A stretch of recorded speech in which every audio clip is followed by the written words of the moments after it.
सरबीन में खुशामदीद। हमारे London studio से मैं हूं आलिया नाज़की। इसराइल ने गजा में अक़वाम मुत्तहिदा के एक और स्कूल को निशाना बनाया है। 19 अफराद हलाक। अक़वाम मुत्तहिदा के मुताबिक इसराइल को मालूम था कि वहां पनाह गुज़ीन हैं। मग़रिबी अफ्रीका में खतरनाक वायरस एबोला ने 700 के करीब इंसानी जानें ले ली हैं, लेकिन इस पर काबू पाने में क्या रुकावट है? और इंडिया में टीवी नाज़रीन पाकिस्तानी ड्रामा सीरियल्स के दिलदादा क्यों हैं?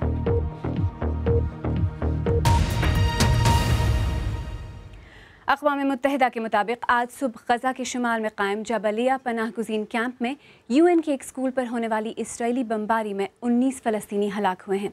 इस कैंप में 3000 फ़लस्तीनी पनाह लिए हुए थे। UN के मुताबिक इसराइल को बारहा बताया गया था कि ये पनाह गुज़ीन कैंप है। गजा में अब तक कम से कम 1200 फ़लस्तीनी हलाक हो चुके हैं, जबकि 53 फ़ौजियों समेत 55 इसराइली भी मारे गए हैं। तफसील के साथ आदिल शाज़ेब। कर्ब में गुजरे गुज़श्ता कई हफ्तों की तरह ये गज़ा की एक और तबाहकुन सुबह का मंजर है। अक़वाम मुत्तहिदा के मुताबिक आज सुबह इसराइली हमले में इनके एक ऐसे स्कूल को निशाना बनाया गया जिसमें फ़लस्तीनी औरतें और बच्चे पनाह लिए हुए थे। हमने 17 बार जबालिया गर्ल्स स्कूल का सही मकाम और ये भी कि यहाँ पर हज़ारों फ़लस्तीनी ख़वातीन और बच्चे पनाह लिए हुए हैं इजरायली फ़ौजी हुक्काम को बता दिया था। हत्ता के स्कूल पर हमले से चंद घंटे कबल भी उनसे हमारी बात हुई थी। सोए हुए बच्चे भी इस हमले में हलाक हुए।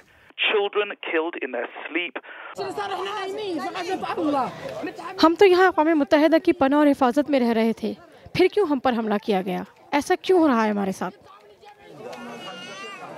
गजा में दिल दहला देने वाले मजीद मनाजिर। गजा के अस्पतालों में स्कूल पर होने वाले हमले में शदीद ज़ख्मी होने वाले इन बच्चों के इलाज की सहूलियात नाकाफ़ी हैं। अक़वाम मुत्तहिदा ने इसराइली हमले की सख्त मज़म्मत की है, जबकि इसराइल ने हमले की तहक़ीक़ात का ऐलान किया। गुज़श्ता रात इसराइल ने गजा में मस्जिद समेत 70 अहदाफ को निशाना बनाया। इसराइली फ़ौज के मुताबिक हमास के जंगजू मसाजिद को रॉकेट ज़ख़ीरा करने के लिए इस्तेमाल कर रहे हैं और इसीलिए वो इनको निशाना बना रहे हैं, जबकि फ़लस्तीनी हुकाम का कहना है कि इसराइली हमलों में सैकड़ों की तादाद में बच्चे और ख़वातीन हलाक हो रहे हैं, जिनकी तादाद 1200 से तजावुज़ कर चुकी है। इसराइल रॉकेट्स को बहाने बनाकर हमले कर रहा है। जब कोई इबादत की जगह पर हमले शुरू कर दे तो इसका मतलब है वो जंग हार चुका है। हम अगर आज़ाद और बाइज़्ज़त ज़िंदगी न गुजार सकें तो मरने को तरजीह देंगे। हमारे बच्चे मर रहे हैं, लेकिन दुनिया तमाशा देख रही है। इसराइल ने आज गजा में इंसानी हमदर्दी की बुनियाद पर 4 घंटे जुज़वी जंगबंदी का ऐलान किया था। Adil Shahzeb, BBC news. इस मौजू पर हमारे सोशल मीडिया के सफ़ात पर गुफ्तगू जारी है। सलमान लिखते हैं, इस्लामी ममालिक सूरत हाल बेहतर करने के लिए बिल्कुल कुछ कर सकते हैं, लेकिन अफसोसनाक बात यह है कि इस वक्त वो खामोश तमाशाई बने बैठे हैं। आपकी आरा पर तफसील से नज़र ज़रा देर में डालेंगे,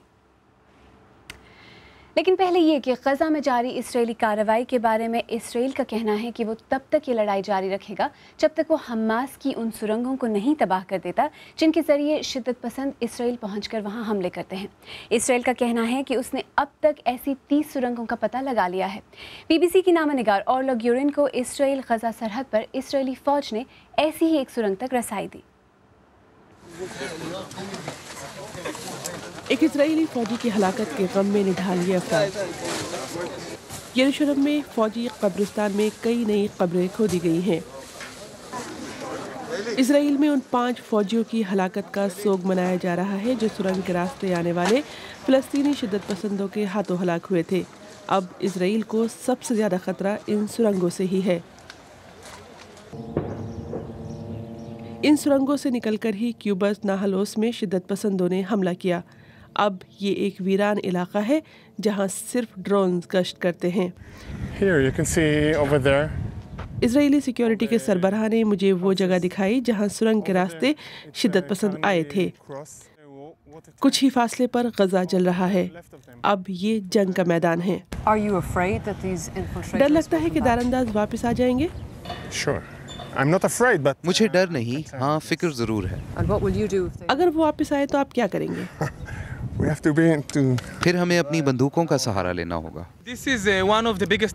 ये गजा में हमारे जनूबी ब्रिगेड के इलाके में मिलने वाली सबसे बड़ी सुरंग है। फौज ने हमें उस सुरंग तक रसाई दी जो इजराइल आकर निकलती है। ये सुरंग एक आलू के खेत में 50 फुट नीचे मिली। हम इस सुरंग में गए जो इजरायली सीमेंट से बनाई गई थी। फौज का कहना है कि हमास को ये सुरंग बनाने में 3 से 4 बरस लगे होंगे।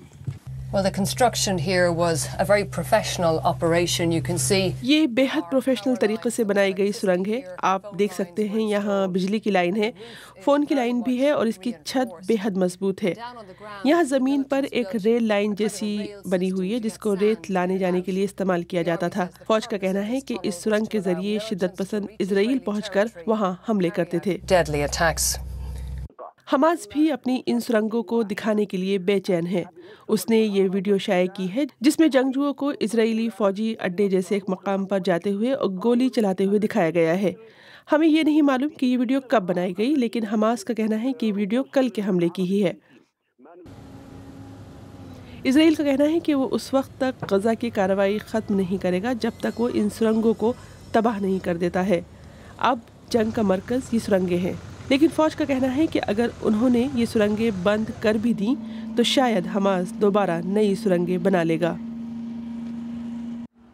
इसराइल गजा सरहद से और यूरेन, ये तस्वीर जो इस वक्त आप देख रहे हैं ये बराह रास्त गजा से हम तक पहुंच रही हैं।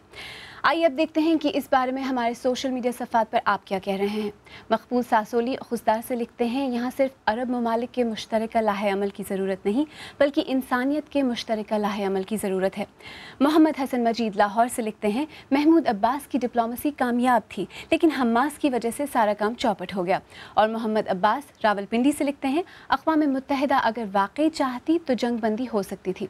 अब मुसलमान ममालिक को इसराइल पर पाबंदियाँ लगानी चाहिए। आप भी चाहें तो फेसबुक और ट्विटर के ज़रिए अपनी आरा हमें भेज सकते हैं। आइए एक नज़र दीगर अहम मौज़ूआत पर डालते हैं। इमदादी एजेंसियों का कहना है कि मगरबी अफ्रीका में एबोला की वबा पर कम अज़ कम 6 मज़ीद माह तक काबू नहीं पाया जा सकेगा। अब तक इस वायरस की वजह से 670 से ज़्यादा अफराद हलाक हो चुके हैं। और अब बरतानिया के वज़ीर ख़ारजा फ़िलिप हैमंड का कहना है कि बरतानिया में भी एबोला के फैलने का ख़तरा है।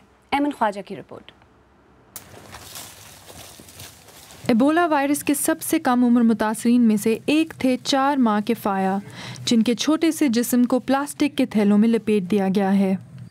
फ़ाया के अहले खाना उनकी मैयत को हाथ लगाने से भी डर रहे थे। इनको दफन करने वाले सिर्फ ये अजनबी ही रह गए हैं।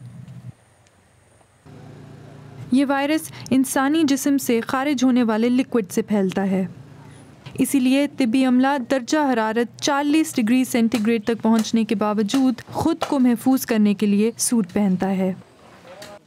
दूर दराज देहात में एबोला के फैलने का खौफ वाज़ेह है और ये खौफ इस वायरस को फैलाने में मदद कर रहा है। कुछ लोगों का तो ये भी ख्याल है कि तिब्बी अमला खुद एबोला वायरस लाने का जिम्मेदार है और हलाक होने वालों के आज़ा हासिल करने के लिए इस वायरस को देही इलाकों में लेकर आया है। लेकिन एक और हलाकत होने की खबर के बाद ये लोग अब एबोला के असरात और उसको रोकने के लिए सुनने को तैयार हैं। ट्रीटमेंट सेंटर में 13 साला अल्फोंस, जो खुद एबोला के मुतासरीन रह चुके हैं, अपनी छोटी बहन से मिलने आए हैं। फ़िलहाल तो खबर अच्छी है। मरियम के इब्तदाई टेस्ट करवाने के बाद इनको पता चला है कि इनके जिस्म में ये वायरस नहीं है, लेकिन उनकी वालिदा के लिए खबर अच्छी नहीं है। वो बहुत बीमार हैं और उनके बचने के इम्कान कम हैं। जैसे जैसे ये बहरान शिद्दत इख्तियार कर रहा है, मज़ीद और कहानियाँ सामने आएंगी जहाँ कमज़ोर मरीज़ एक अनदेखे कातिल के ख़िलाफ़ लड़ाई कर रहे होंगे। Aiman Khwaja, BBC news. Ukraine की फ़ौज का कहना है कि उसने रूस नवाज बागियों के गढ़ डोनेस्क के पास एक दिफाई एतबार से अहम शहर पर दोबारा कब्जा कर लिया है। एदविका का इलाका डोनेस्क के हवाई अड्डे और रेलवे स्टेशन के करीब है। लड़ाई की वजह से एक बार फिर बैन अवी तफ्तीशकार MH17 क्रैश की जाए वक़ू तक रसाई हासिल नहीं कर सके। मगरबी इंडिया में ज़मीन खिसकने और मिट्टी के तोदे गिरने से कम से कम 10 अफराद हलाक हो गए हैं, जबकि 160 अफराद अब भी मलबे में दबे हुए हैं। ये वाक़या रियासत महाराष्ट्र के एक गांव में पेश आया, जहां हुक्काम के मुताबिक मिट्टी के तोदे गिरने से तकरीबन 40 घर दब गए हैं। लीबिया में हुकाम के मुताबिक मुसल्लह जंगजुओं ने कई दिन की लड़ाई के बाद मुल्क के मशरक़ी शहर बेनगाज़ी में स्पेशल फोर्सेस के एक अड्डे पर कब्जा कर लिया है। इस वक्त हमारी वेबसाइट bbcurdu.com पर जो खबरें आप सबसे ज़्यादा पढ़ रहे हैं उनमें इंडिया की रियासत हरियाणा में इज्तिमाई रेप के वाक़यात में 3 गुना इजाफे की खबर और इसके अलावा कनाडा के एक गांव में आसमानी रोशनियों की पिक्चर गैलरी भी खूब देखी जा रही है। आप BBC उर्दू का प्रोग्राम सरबीन देख रहे हैं। प्रोग्राम में आगे चलकर हम आपको क्या दिखाएंगे। यहाँ बैठी हुई किताब पढ़ रही है, बदतमीज। मैं बदतमीज नहीं हूँ। ये उन पाकिस्तानी ड्रामों में से एक की झलक है जो इंडिया में बहुत मकबूल हैं। वक्फे के बाद देखिए मकबूलियत की वजह क्या है।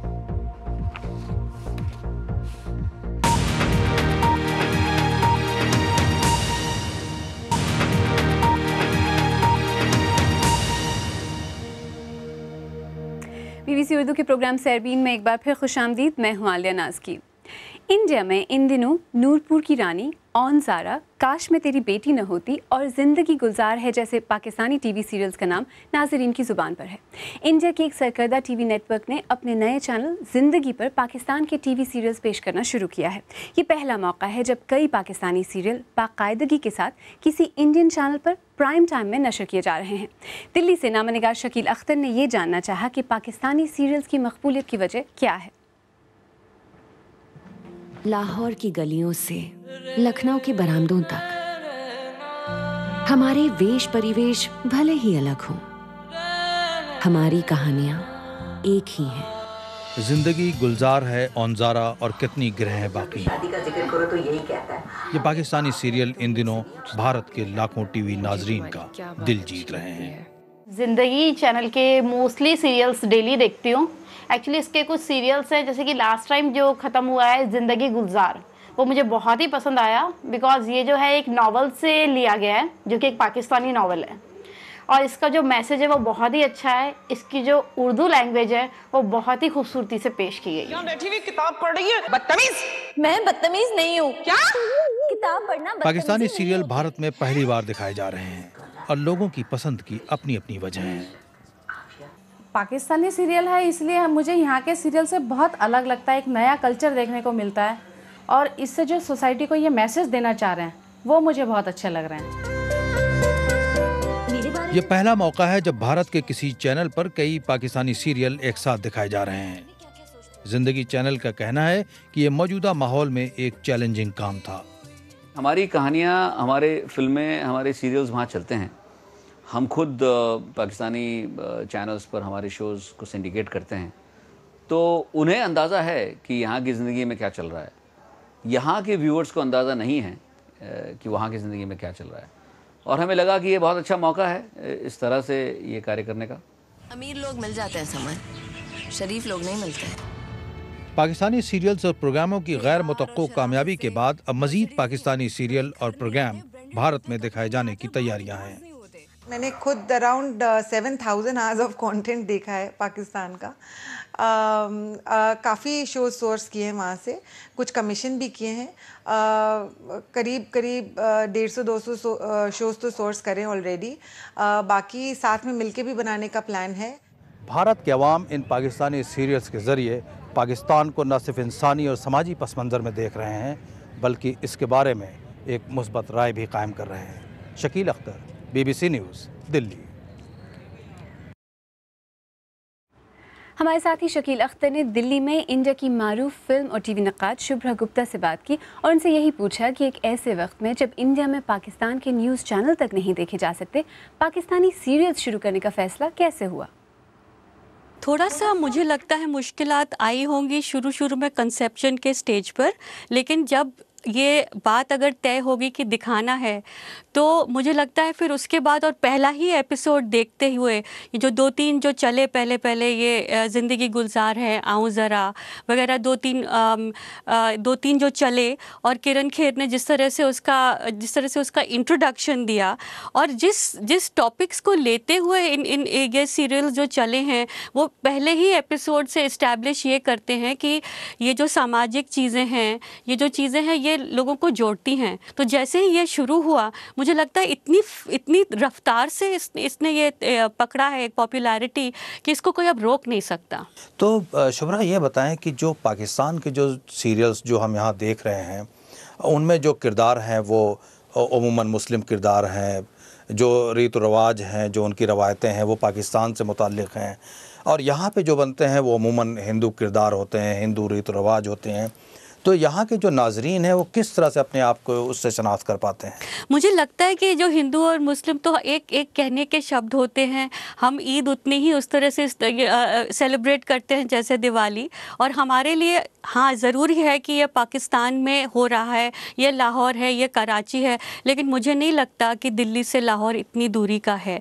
मुझे नहीं लगता कि दिल की जो दूरी है वो इतनी दूरी है। मुझे लगता है कि ये एक तो दो देशों के बीच में जो दरारें पड़ती जाती है, इन सब चीज़ों से हम लोग उसको बहुत अच्छी तरह से उस पर मरहम लगा के उसको जोड़ सकते हैं। पहली बात ये। दूसरी बात ये कि जो आप ये जो सीरियल्स में जो दिखाते हैं, ये इंसानी प्रॉब्लम्स हैं, these are all human elements, and I think हर तरह से ये चाहे उधर हो चाहे इधर हो, बॉर्डर के इस पार या उस पार हो, हर चीज़ वही है। भारतीय जो सीरियल्स हैं वो तकनीकी के हिसाब से तो बहुत ज़्यादा आगे हैं, बहुत मतलब, लेकिन हम लोग जो देख रहे हैं इसमें जो कहानियाँ हैं, जो किरदार हैं, जिस तरह के प्लॉट्स हैं, जिस तरह के लोग हैं, जिस तरह की भाषा है, ये जो इतनी साफ़ और सुंदर भाषा सुनने में तो अरसा हो गया, और जो किस तरह के इश्यूज़ उभर के आ रहे हैं, मुझे लगता है उस हिसाब से ये तो मतलब इनमें तो अब मुझे लगता है कि अब इनको रुकना ही नहीं चाहिए। अब मुझे लगता है कि और तरह के सीरियल्स जो पाकिस्तान के हर तरह के पहलुओं को दिखाएं, वो अब हमको और मिलना चाहिए, विस्तार से मिलना चाहिए। बहुत बहुत शुक्रिया आपका, thank you very much. Thank you. Film और टीवी नक्काद शुभ्रा गुप्ता से बात कर रहे थे शकील अख्तर। अगर आप आज का प्रोग्राम दोबारा देखना चाहें तो अब हमारे नए YouTube चैनल youtube.com/BBC उर्दू पर भी देख सकते हैं। यहाँ आप हमारे पुराने प्रोग्राम और इनमें शामिल रिपोर्ट्स भी देख सकेंगे। हमारे YouTube चैनल को सब्सक्राइब करना न भूलें। अगर आप चाहें तो मुझसे और हमारी टीम के दीगर साथियों से ट्विटर पर भी रब्ता कर सकते हैं। मेरा ट्विटर हैंडल है @AliaNazki। इसके साथ ही सरबीन इख्तिताम को पहुंचा। प्रोग्राम में पेश होने वाले मौज़ूआत पर अगर आप अपने ख़यालात का इजहार करना चाहें तो फेसबुक पर हमारा सफ़ा हाजिर है। आप हमारे ट्विटर हैंडल @BBC उर्दू के ज़रिए भी हमसे रब्ता कर सकते हैं। कल का सरबीन सबा एतजाज़ पेश करेंगी। तब तक ताज़ा तरीन खबरों के लिए हमारी वेबसाइट देखते रहिए। मुझसे आपकी मुलाकात अब कुछ हफ्ते बाद होगी। आलिया नाज़की को इजाज़त दीजिए।